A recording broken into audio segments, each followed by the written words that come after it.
They say revenge is a dish best served cold, but sometimes it's best served in a diamond-encrusted dress with a smile that cuts deeper than a knife. Vesper gave everything to Grant, her youth, her ideas, her dignity, only to be thrown out like yesterday's trash for a younger, flashier model. He thought he broke her. He thought she would fade into the shadows. He was wrong.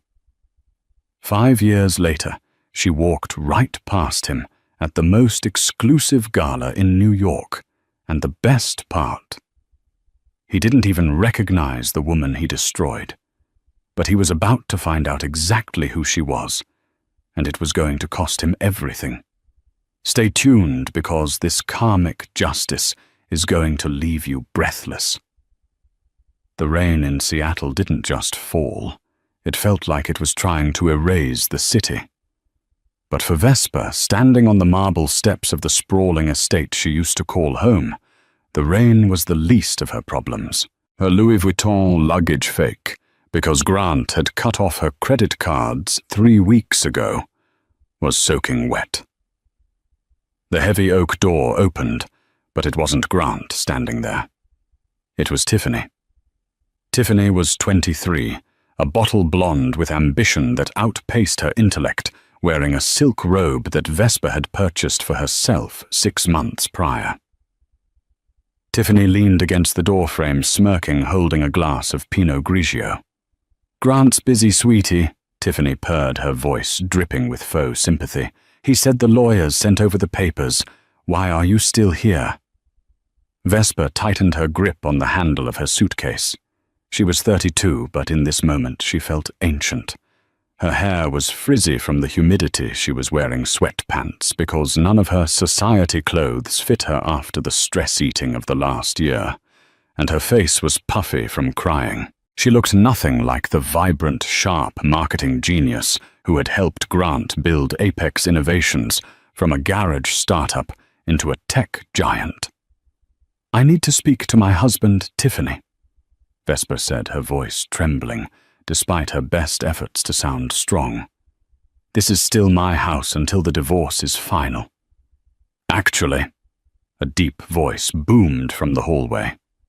Grant appeared behind his mistress, looking every inch the tech mogul in a bespoke suit. He didn't look at Vesper with anger. He looked at her with boredom. "The prenup you signed, the one you didn't have a lawyer read, because you trusted me, states that in the event of infidelity, which you can't prove, or irreconcilable differences, which I can prove, you vacate the premises immediately upon request. I'm requesting." Vesper felt the air leave her lungs.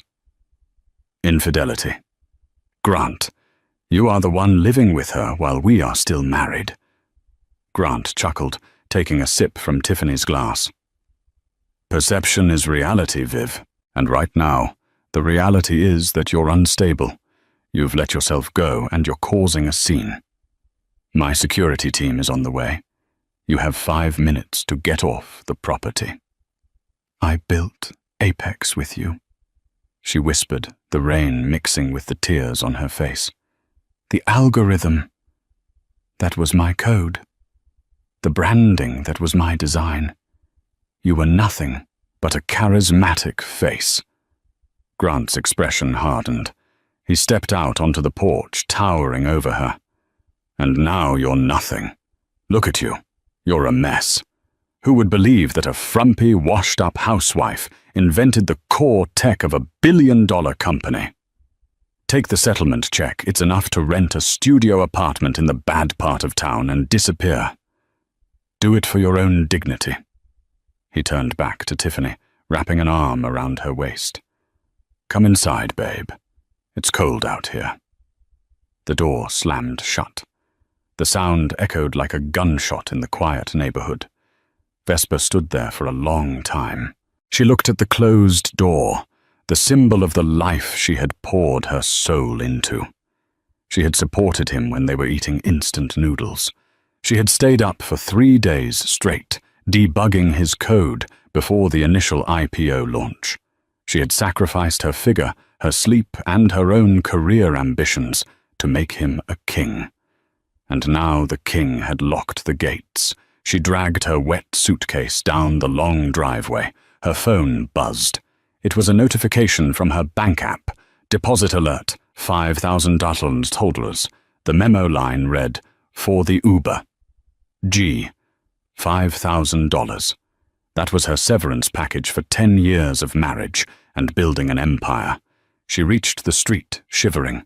A black puddle splashed onto her sneakers as a car drove by. She looked at her reflection in a darkened shop window across the street. Grant was right. She looked defeated. She looked like a victim. Never again. She whispered, her voice cracking. She wiped the rain from her eyes, smearing mascara across her cheek. "You want me to disappear, Grant? Fine. I'll disappear. But when I come back, you won't even know what hit you."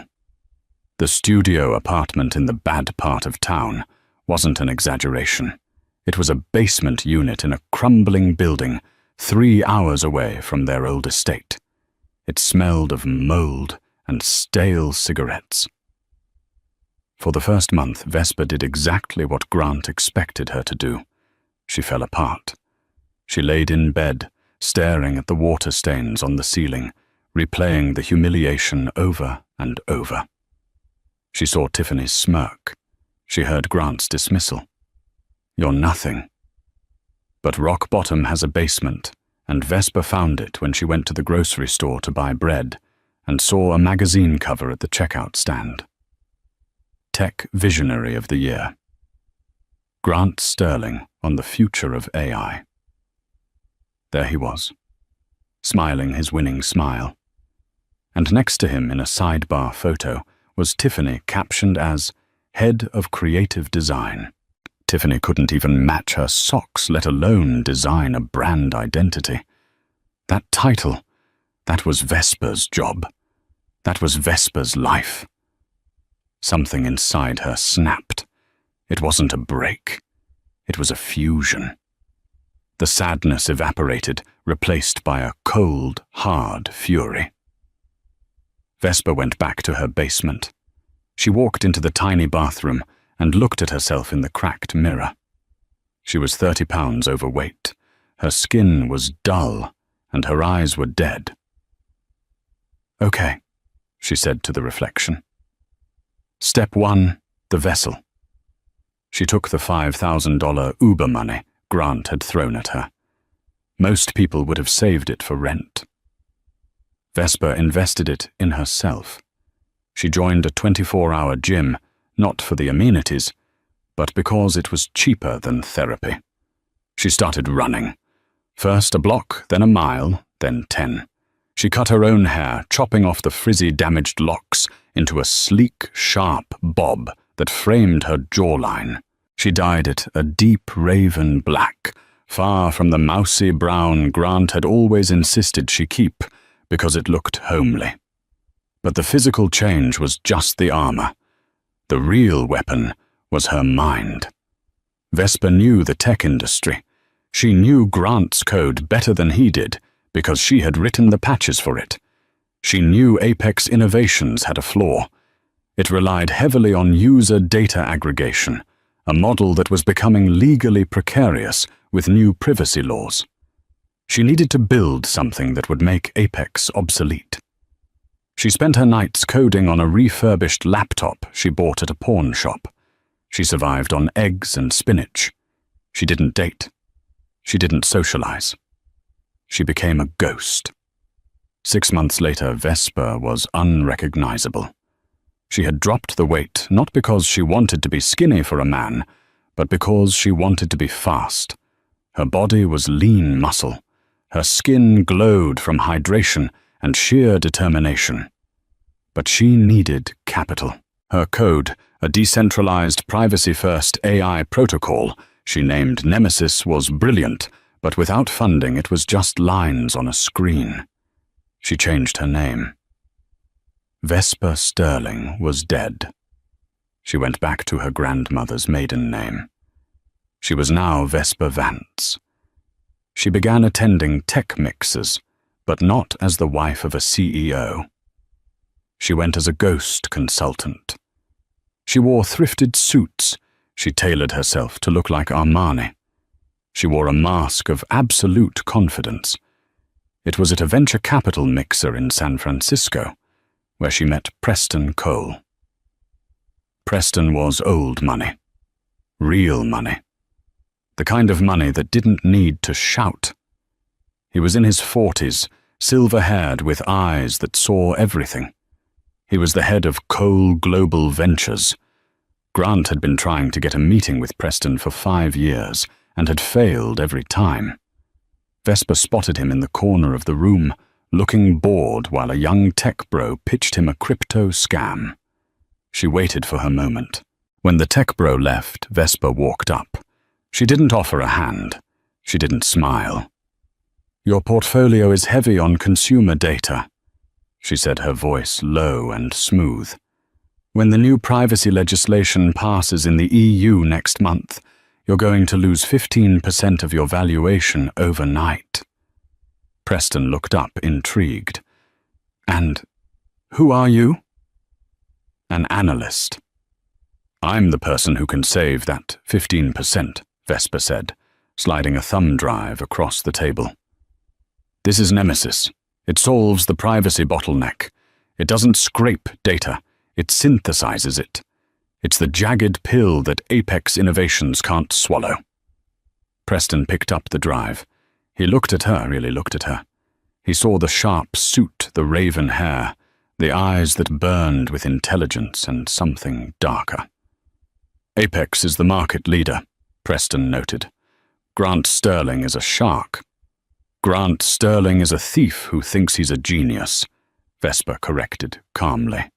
"And sharks suffocate if they stop moving. I've built a net." Preston smiled, a genuine, rare smile. "Meet me tomorrow, 8:00 a.m. Don't be late, Miss Vance," she said. "Vesper Vance." That meeting changed everything. Preston didn't just invest. He became a partner. He recognized genius when he saw it. Over the next 3 years, working in stealth mode, they built Nemesis into a juggernaut. They operated in the shadows. No press releases, no public photos of the CEO, just pure, unadulterated market disruption. Vesper had money now. Serious money. She moved into a penthouse overlooking the bay, one that looked down on the hills where Grant lived. She bought a wardrobe that cost more than Grant's car. She hired a team of stylists, not to make her look beautiful, but to make her look formidable. Then came the invitation. It was the Global Tech Gala in New York. The Oscars of the tech world. Grant Sterling was the keynote speaker. He was rumored to be unveiling Apex's new acquisition strategy. Preston walked into Vesper's office, holding the gold-embossed invitation. "We're invited," Preston said. "As Nemesis Systems. It's time to come out of stealth mode, Viv. Are you ready?" Vesper turned her chair around. She was wearing a blood-red dress that fit like a second skin. Her makeup was flawless. She looked nothing like the crying woman in the rain. She looked like a queen waiting for an execution. "Is Grant going to be there?" she asked. "He's the guest of honor," Preston replied, "and rumor has it he's bringing his fiancée." Vesper smiled. It was a terrifying expression. "Good," she said. "I'd hate to ruin his night without an audience." The grand ballroom of the Plaza Hotel was a sea of black ties, designer gowns, and superficial laughter. This was the ecosystem where Grant thrived. He stood near the champagne fountain, one hand in his pocket, the other holding a crystal flute. He looked distinguished, successful, and utterly bored. Clinging to his arm was Tiffany. She was wearing a neon pink dress that was far too loud for the occasion, covered in sequins that caught the light aggressively. She was scrolling through Instagram on her phone, ignoring the billionaires around her. "Put the phone away," Grant hissed, smiling through his teeth at a passing investor. "You're representing Apex. Try to look like you understand what's happening." Tiffany rolled her eyes, snapping her gum. "Chill, Grant. I'm posting a story. My followers need to see the fit. Besides, this is boring. When can we leave?" Grant sighed, taking a heavy swig of champagne. He missed the days when he had a partner who could work a room. Vesper used to charm investors with witty banter and deep industry knowledge. She would have known exactly who to talk to and who to avoid. Tiffany, on the other hand, thought networking meant tagging people in photos. Suddenly the room went quiet. It wasn't a gradual silence. It was a hush that swept across the crowd like a wave. Grant turned toward the grand staircase. The photographers at the entrance had stopped shouting and started clicking frantically. At the top of the stairs stood a woman who looked like she had been carved out of moonlight and danger. She wore the blood-red gown Vesper had chosen, a structured architectural masterpiece that hugged her curves and trailed behind her like a royal train. Her raven hair was slicked back, revealing a face of striking angular beauty. Her lips were painted a deep crimson. On her arm was Preston Cole, the most elusive venture capitalist in the valley. "Who is that?" Tiffany asked, looking up from her phone, her jealousy instant and palpable. "That," Grant said, his eyes fixed on the woman, "is Preston Cole. But I don't know who the woman is." He felt a stir in his chest he hadn't felt in years. She was magnificent. She radiated power. She walked down the stairs with a slow, predatory grace, looking directly ahead, acknowledging no one. Grant straightened his tie. "Stay here," he told Tiffany. "What? No, I'm coming with you." Tiffany whined, grabbing his arm. "Fine. Just don't speak," Grant muttered. He maneuvered them through the crowd, determined to intercept Preston and his mystery companion. As the couple reached the bottom of the stairs, Grant stepped into their path with his signature charming smile, the one that had won over shareholders and women alike.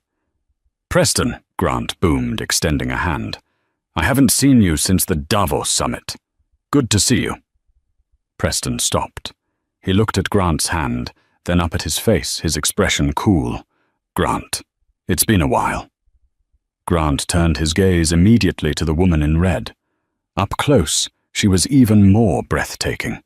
Her eyes were dark, intelligent, and oddly familiar, though he couldn't place why. They held a cold amusement that unsettled him.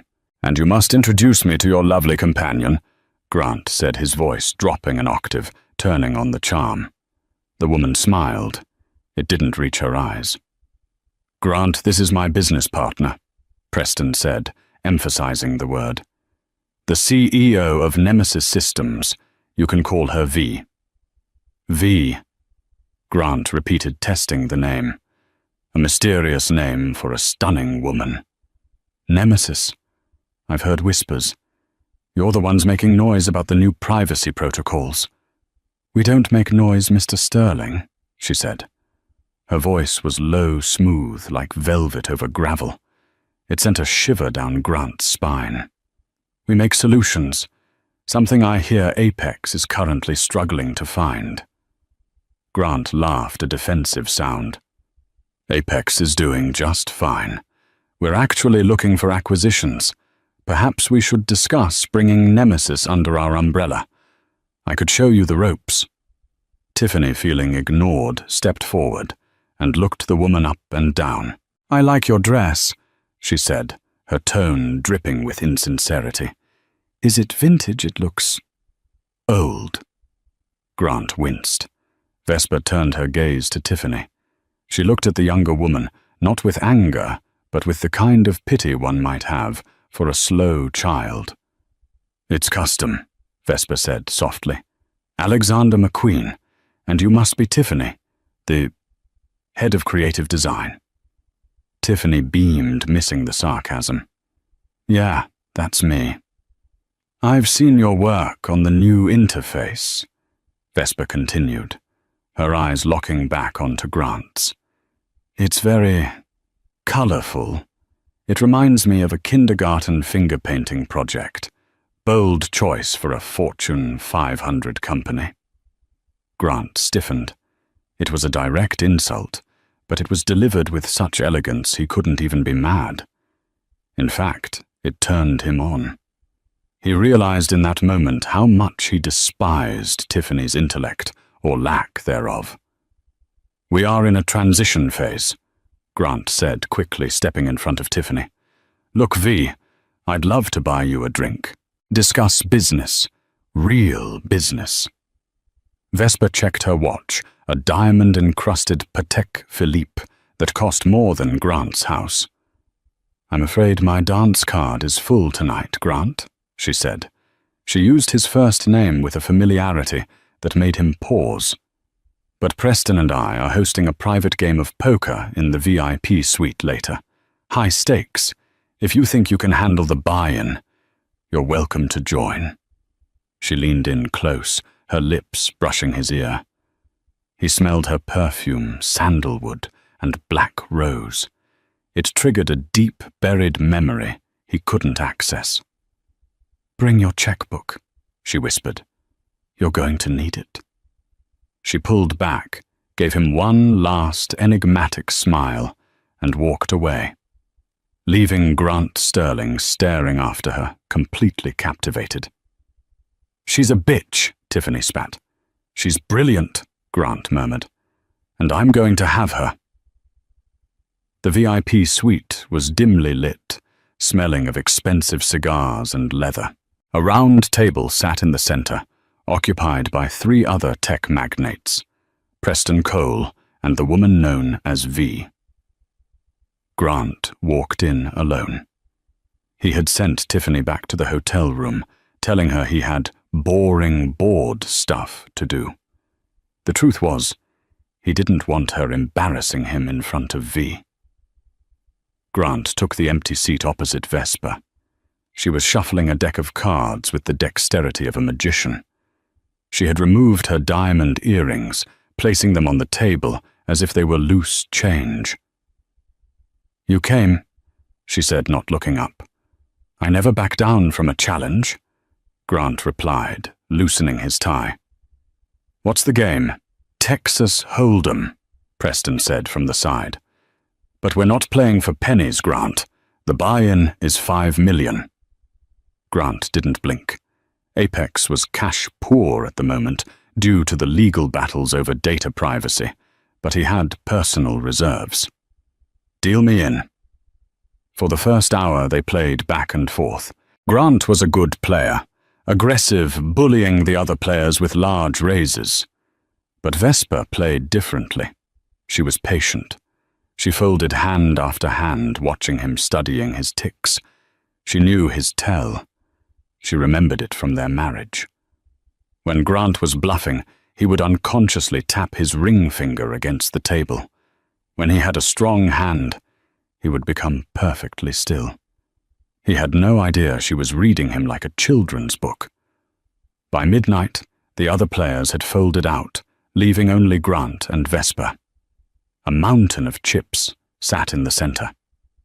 "So," Grant said, leaning back, "let's cut the cards and talk shop.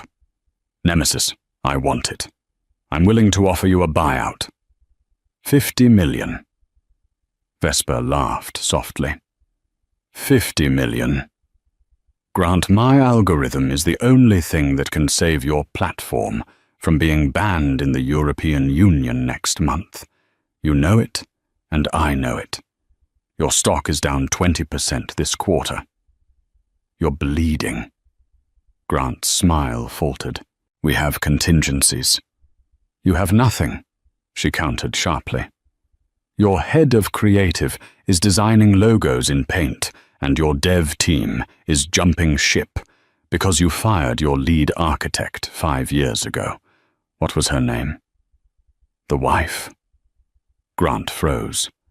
"How do you know about that?" "People talk," Vesper said smoothly. "They say she was the brains, and when you got rid of her, The innovation stopped. "She was a drag," Grant snapped, his voice rising. "She didn't have the vision. I built Apex. Me." "Then prove it," Vesper challenged. She pushed all her chips into the center. "All in." Grant looked at his hand. He had a full house kings over tens. It was a monster hand. He looked at Vesper. She was perfectly still. "She has nothing," he thought. "She's trying to bully me." "I call," Grant said, pushing his chips forward. "But I'm short 10 million on the pot." "I don't take IOUs," Vesper said coldly. "But I will take collateral." "What do you want? If I win," Vesper said, her eyes locking onto his. "I want your controlling shares in Apex Innovations. All of them." The room went silent. Preston stopped drinking his scotch. "Are you insane?" Grant laughed nervously. "That's my company. That's billions." "The company is currently under investigation by the SEC and facing a ban in Europe," Vesper reminded him. "It's a sinking ship. If you win, you get Nemesis, the patch that saves the ship, and my pot of 50 million cash. If you lose, I take the helm." Grant looked at his cards again. Full house. The only thing that could beat him was 4 of a kind or a straight flush. The odds of her having that were astronomical. She was bluffing. She had to be. He looked at her face. She was beautiful, arrogant, and looking at him with a challenge that ignited his ego. He couldn't let a woman beat him. Not now. Not ever. "Fine," Grant snarled. "We write it up now on a napkin. Controlling shares against Nemesis." They scribbled the contract. Preston signed as a witness. The tension in the room was thick enough to choke on. "Show them," Grant demanded, flipping his cards over triumphantly. "Kings full of tens. Read 'em and weep, sweetheart." Vesper didn't flinch. She reached out with a manicured hand and slowly flipped her cards. The 4 of diamonds. The 5 of diamonds. The 6 of diamonds.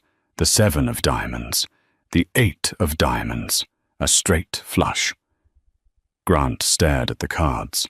The blood drained from his face so fast he looked like a corpse. His mouth opened, but no sound came out. "Unlucky," Vesper whispered. She stood up, towering over him as he slumped in his chair. "The lawyers will be in touch tomorrow to transfer the assets," she said, picking up her clutch. You cheated," Grant stammered, his hands shaking. "Who are you? Who are you?" Vesper walked to the door, then stopped. She turned back, the shadows of the room hiding her eyes. "You really don't recognize me, do you, Grant?" she asked, her voice dropping the sultry affectation and returning to the natural clear tone she had used 10 years ago in their kitchen. Grant squinted. The voice, the way she stood. "It's amazing what a little dye and a lot of money can do," she said. "But the code, you should have recognized the code in Nemesis. It's based on the kernel I wrote for you on our honeymoon." Grant's eyes went wide. Horror, pure and absolute, washed over him. "Vesper," he choked out. She smiled, and this time it was a smile of pure, terrifying victory. "Hello, husband. I believe you're sitting in my chair." The morning sun hit the glass facade of Apex Innovations like a spotlight, but inside the boardroom on the 50th floor, the mood was darker than a tomb. Grant sat at the head of the long mahogany table, his head in his hands. He hadn't slept. He was still wearing his tuxedo from the night before, the bow tie undone and hanging loosely around his neck like a noose. Across from him sat Vesper. She looked fresh, revitalized, wearing a sharp white power suit that made her look like an avenging angel. Next to her was Preston Cole, and a phalanx of corporate lawyers. "This is ridiculous," Grant muttered, his voice raspy. "It was a poker game, a friendly wager. You can't enforce a napkin contract in a court of law. No judge will uphold the transfer of $1 billion corporation based on a hand of cards." Preston Cole slid a tablet across the table. On the screen was a video recording. "Nevada law is very specific about gambling debts, Grant," Preston said calmly. "And since the game was hosted in a private suite, registered to a Nevada LLC, and we have video evidence of you explicitly agreeing to the terms while sober, we checked your blood alcohol level via the breathalyzer you insisted on using to prove you were sharp. It is entirely binding. Furthermore, you put up your personal controlling shares as collateral. Those shares are now the property of Ms. Vance." Grant looked at the video. He saw himself arrogant and sneering, saying, "I put up my controlling shares against Nemesis." He felt sick. "I can fight this," Grant threatened, standing up, though his legs were shaky. "I'll tie this up in litigation for decades. I'll burn the company to the ground before I let you have it." Vesper finally spoke. She didn't raise her voice. She didn't need to. "You don't have decades, Grant. You don't even have hours." She tapped a folder in front of her. "While you were hyperventilating in the bathroom, I had my team audit the Apex servers. We found the creative accounting you've been using to hide the losses from the failed VR project. We found the offshore accounts where you've been siphoning shareholder dividends to pay for Tiffany's shopping sprees." Grant froze. His face went grey. That's not true," he whispered. "It is," Vesper continued. "And I have two options. Option A, I release this file to the SEC and the FBI. You go to federal prison for embezzlement and fraud for 20 years. Option B, you sign the transfer papers, resign effectively immediately for health reasons, and walk away. You stay out of prison, but you leave with nothing but the clothes on your back." The silence in the room was deafening. Grant looked at the lawyers. They looked away. He looked at Preston. Preston looked bored. He looked at Vesper. She looked unstoppable. He realized then that he had never really known her. He thought she was weak because she was kind. He didn't realize that kindness was a choice, and she had simply made a different choice today. With a trembling hand, Grant picked up the pen. He signed the papers. "Get out of my chair," Vesper said. Grant stood up. He felt like a ghost in his own life. He walked toward the door, but Vesper called out one last thing. "Oh, and Grant, I'm calling an all-hands meeting in 10 minutes to announce the leadership change. You might want to leave through the back exit. The press is already in the lobby." As Grant fled the room, Vesper stood up and walked to the head of the table. She sat down in the leather chair that had been denied to her for so long. She spun it around to face the window, looking out over the city she had helped build, finally claiming her throne. Down in the creative department, Tiffany was sitting on her desk, applying lip gloss, waiting for Grant to arrive so they could go to brunch. She hadn't heard from him all night and was annoyed. Suddenly the intercom buzzed. "Attention all Apex staff. Please gather in the main atrium for an emergency announcement from the new CEO." "New CEO?" Tiffany frowned. "What is Grant talking about?" She sashayed down to the atrium, pushing her way to the front. The room was packed with hundreds of whispering employees. Then the elevator doors opened. Grant didn't step out. Vesper did. A gasp went through the crowd. The older employees, the engineers and coders who had been there since the garage days, recognized her instantly. Is that Vesper?" someone whispered. "My God, she looks incredible." Vesper stepped up to the microphone. "Good morning," she said, her voice projecting strength and calm. For those who don't know me, my name is Vesper Vance. I am the co-founder of the technology that powers this company. For a long time, I was silent. But as of this morning, I am the majority shareholder and CEO of Apex Innovations. The crowd erupted into murmurs. Tiffany stood frozen, her mouth open. We are making some immediate changes, Vesper announced, her eyes scanning the crowd until they landed on Tiffany. We are returning to a meritocracy. We are cutting the dead weight. She pointed directly at Tiffany. Security, please escort Ms. Tiffany out of the building. Her position as head of creative design is terminated effective immediately due to lack of qualification. The entire room turned to look at Tiffany. Her face flushed a deep, humiliating red. You can't do this, Tiffany shrieked. My boyfriend owns this company. Your boyfriend, Vesper said into the mic, her voice echoing through the hall, just signed it over to his ex-wife to stay out of jail. Goodbye, Tiffany. Two large security guards, one of whom Vesper recognized as Big Mike, a man she used to bring homemade cookies to, stepped forward. I'm sorry, miss, Mike said, not looking sorry at all. You have to go. As Tiffany was dragged out, screaming and kicking, the room erupted into applause.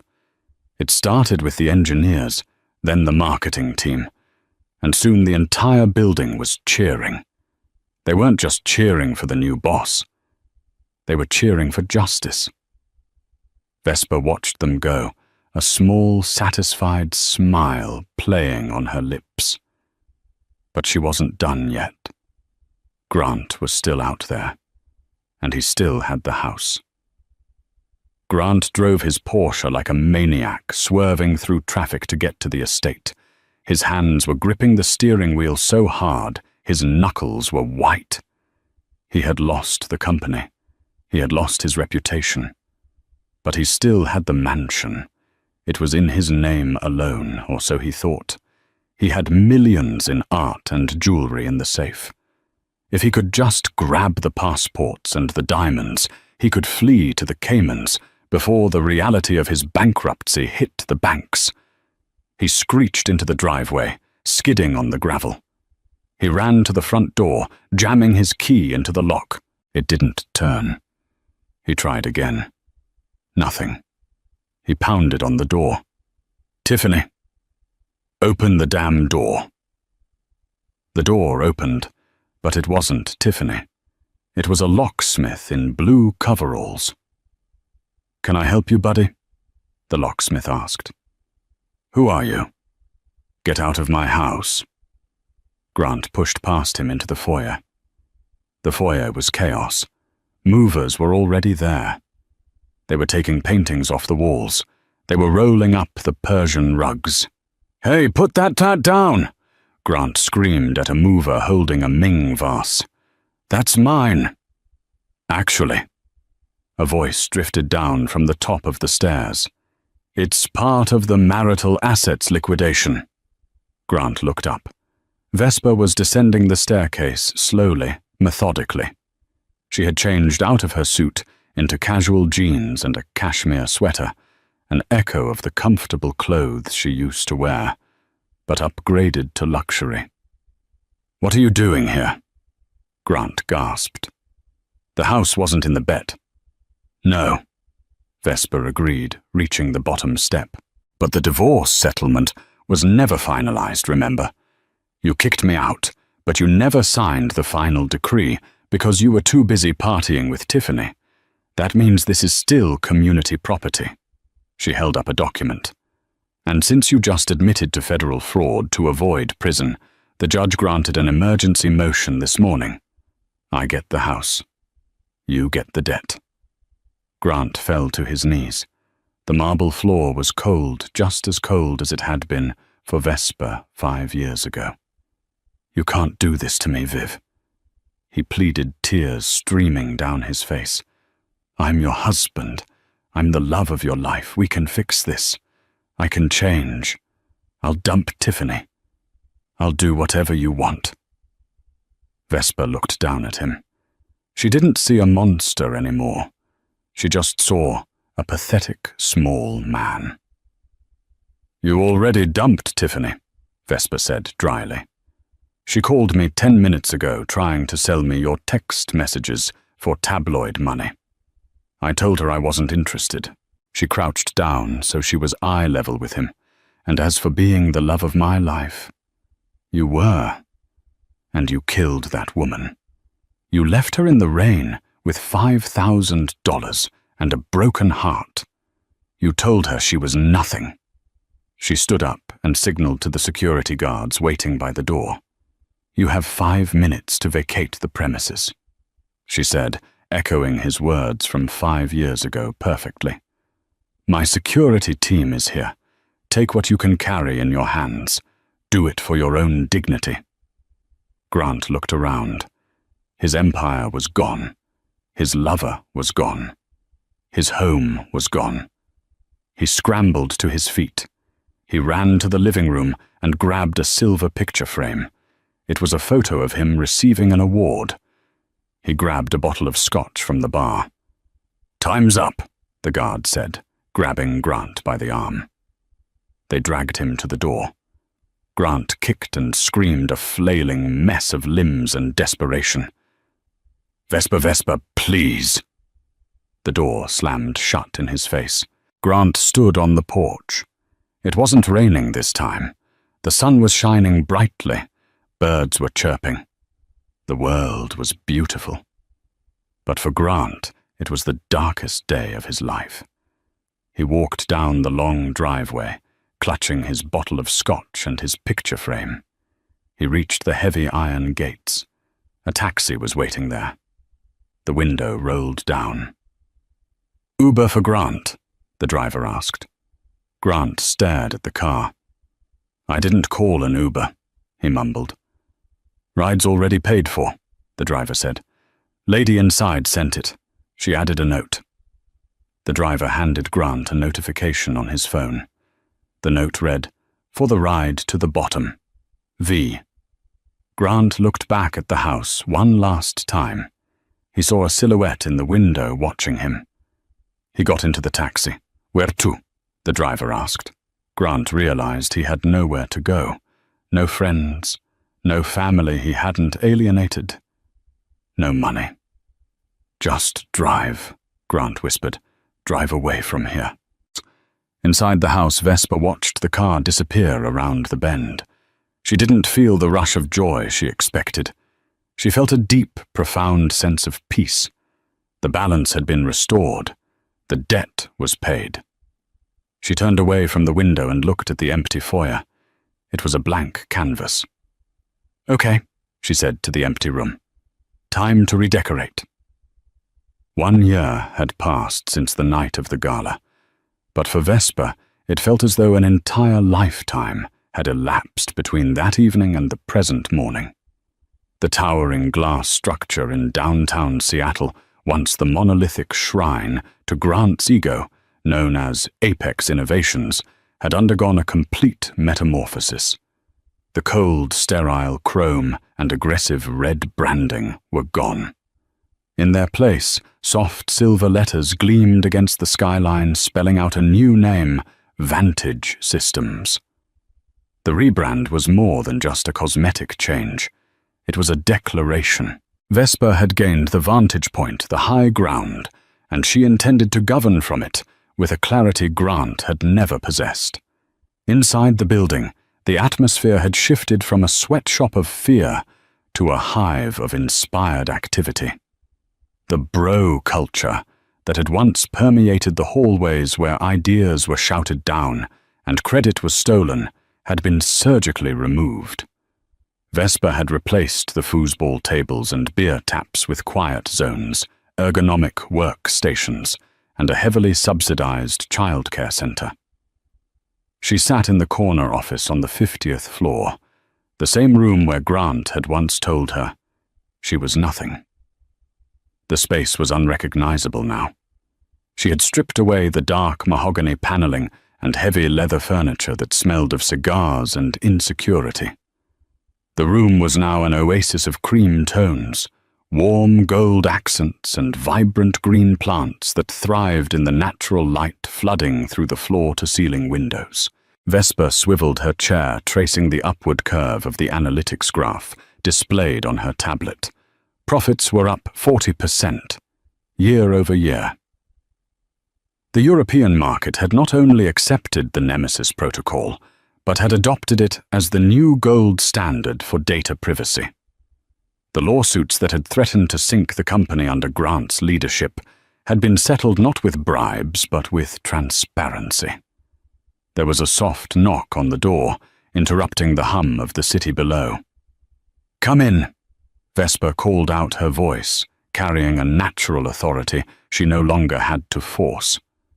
The door opened, and Big Mike stepped in. The former security guard who used to sneak Vesper through the back entrance when she brought Grant lunch was now wearing a tailored suit. Vesper had promoted him to head of campus safety 6 months ago, recognizing his loyalty when everyone else was jumping ship. "Ms. Vesper," Mike said, a genuine smile crinkling the corners of his eyes. "The car is ready downstairs. And Mr. Cole is waiting in the lobby. He said to tell you he's already checked the traffic and you're 5 minutes ahead of schedule." "Thank you, Mike," Vesper beamed, standing up. She smoothed down her skirt. Gone were the severe armor-like power suits she had worn during the hostile takeover. Today she wore a structured dress in a soft, dusty rose. She didn't need to dress to intimidate anymore. She was the queen, and the kingdom was at peace.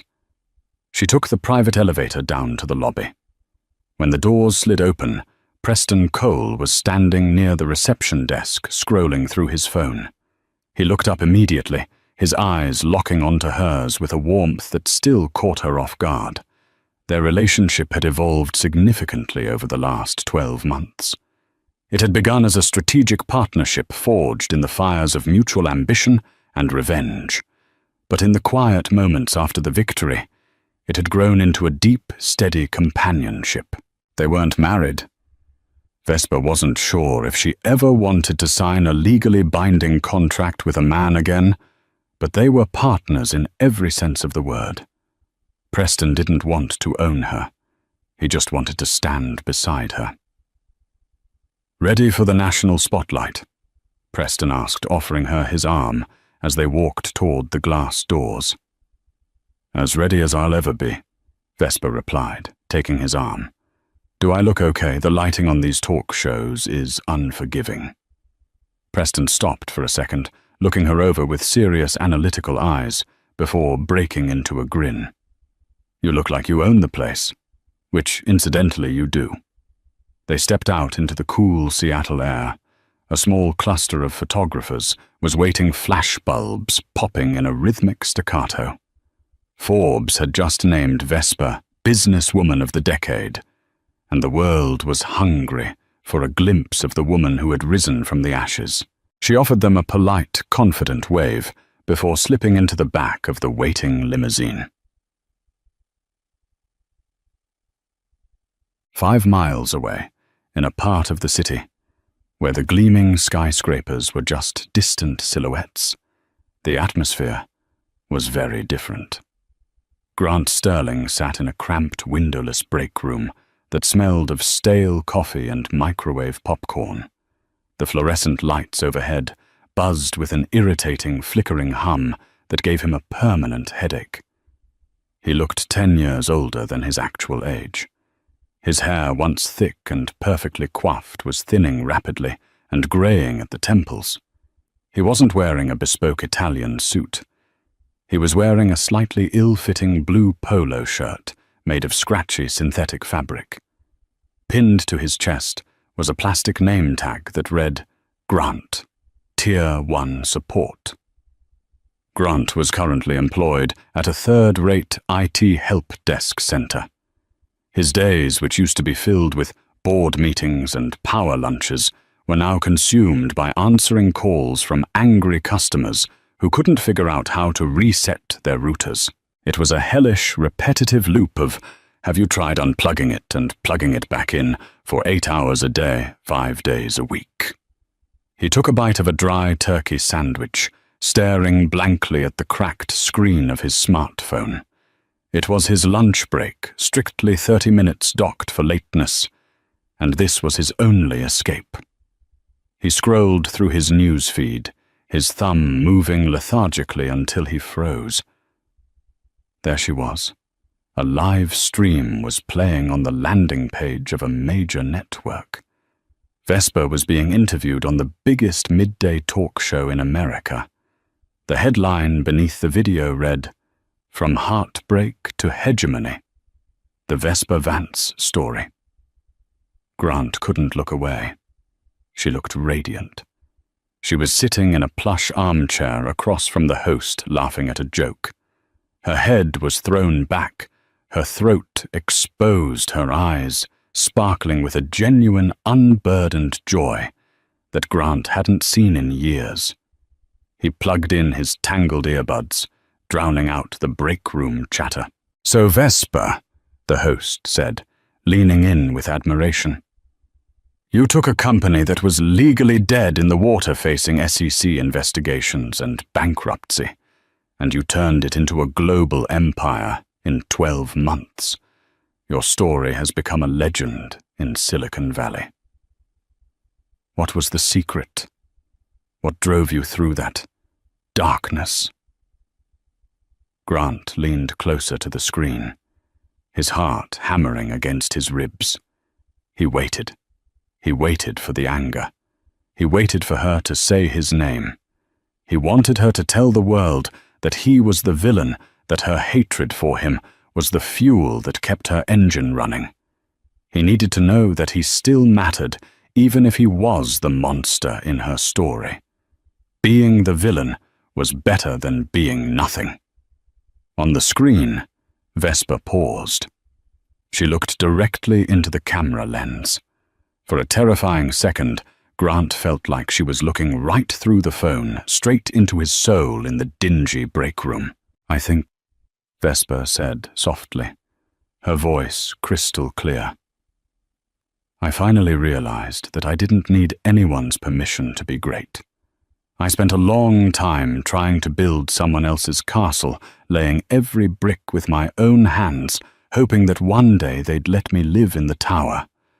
But I realized I'm a builder. I don't need to inherit a castle. I can build my own."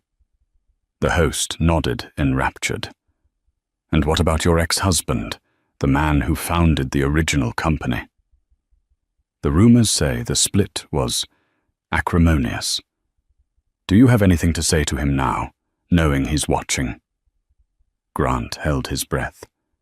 His hands were shaking. "Say my name," he pleaded silently. "Curse me. Scream at me. Just acknowledge me." Vesper shrugged. It wasn't a gesture of malice. It was a look of genuine confusion, as if she was trying to recall the name of a distant acquaintance she met once at a party. "I don't really think about him," she said simply. The indifference in her tone cut deeper than any knife. "I hope he's found peace. But honestly, I'm too busy building the future to spend any time looking back at the past." She turned back to the host and smiled, effortless and dismissive.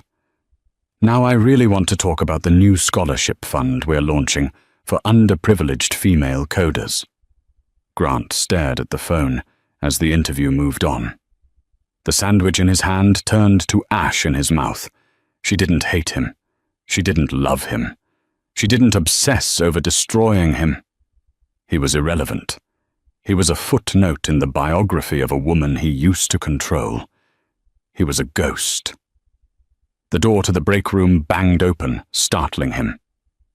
Grant's manager, a 19-year-old kid named Tyler, who enjoyed his tiny amount of power a little too much, stuck his head in. "Hey, Sterling break's over," Tyler barked, tapping his watch. "I got 3 tickets on hold and 2 escalations. Get back on the headset, or I'm writing you up again." Grant looked at the manager, his eyes burning with unshed tears of humiliation. Then he looked back at the screen where the studio audience was giving Vesper a standing ovation. "I used to be a CEO." Grant mumbled the words, tasting bitter. "I used to be on that screen." "Yeah, and I used to be an astronaut," Tyler scoffed, rolling his eyes. "Quit daydreaming and get to work, Grant. This queue isn't going to clear itself." Grant secured a sound of total defeat. He slid his phone into his pocket, extinguishing the light of his old life. He stood up, brushed the crumbs from his cheap polo shirt, and walked back out to the floor. He sat down in his grey cubicle, put on his headset, and waited for the next angry voice to yell at him. That evening, the sun began to dip below the horizon, painting the Seattle sky in bruising hues of violet orange and deep indigo. Vesper stood on the limestone balcony of her estate, the one she had reclaimed, the one she now owned free and clear. The air was crisp, carrying the scent of pine and the ocean. She held a glass of vintage Cabernet, watching the city lights flicker on one by one in the distance. She thought about the journey that had brought her here. She remembered the rain soaking through her clothes on the day she was kicked out. She remembered the smell of mold in the basement apartment.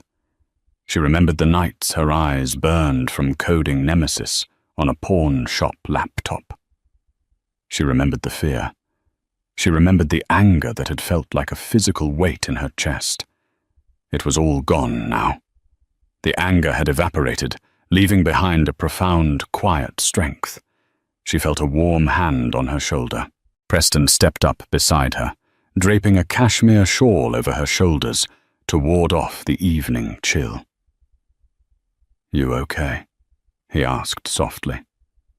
"You seemed a little distant after the interview." Vesper leaned into his touch, resting her head against his shoulder. "I'm better than okay," she whispered, swirling the wine in her glass. "I realized something today." "What's that?" "I'm free," she said. "For a long time, everything I did was a reaction to him. My success was a weapon. But today I realized I didn't even care if he was watching. I didn't win because I destroyed him, Preston. I won because I became myself." She looked out at the city. Somewhere out there in the grid of lights, Grant was living the life he had earned. Somewhere, Tiffany was living hers. But here on this balcony, Vesper had built a life she deserved. She took a sip of the wine, tasting the rich, complex notes. She turned her back on the city, turning toward the warm, golden light spilling from the French doors of her living room. "Come on," she said, taking Preston's hand. "Let's go inside. It's getting cold out here." "After you," Preston said. As Vesper walked back into her home, she realized that the best revenge wasn't destroying your enemies. It was outgrowing them so completely that you forgot they were ever tall enough to cast a shadow over you. She had grown into a giant, and for the first time in her life, she was truly happy. And that is the incredible story of Vesper Vance. She proved that when life or a husband throws you out in the rain, you don't just drown, you learn to swim. Vesper didn't just get even. She got ahead. She turned her pain into power and her heartbreak into a billion-dollar empire, leaving the man who underestimated her in the dust of his own mediocrity. It's a powerful reminder to never let anyone else define your worth. Sometimes the trash really does take itself out to make room for the treasure. I want to know what you think. Did Grant get what he deserved? Or was his punishment too harsh? And what was your favorite moment of Vesper's revenge? Let me know in the comments below. If you enjoyed this story of justice and transformation, please hit that like button. It really helps the channel. And don't forget to subscribe and ring the notification bell so you never miss a new story. We have plenty more drama, romance, and karma coming your way. Thanks for watching, And remember, the best revenge is massive success.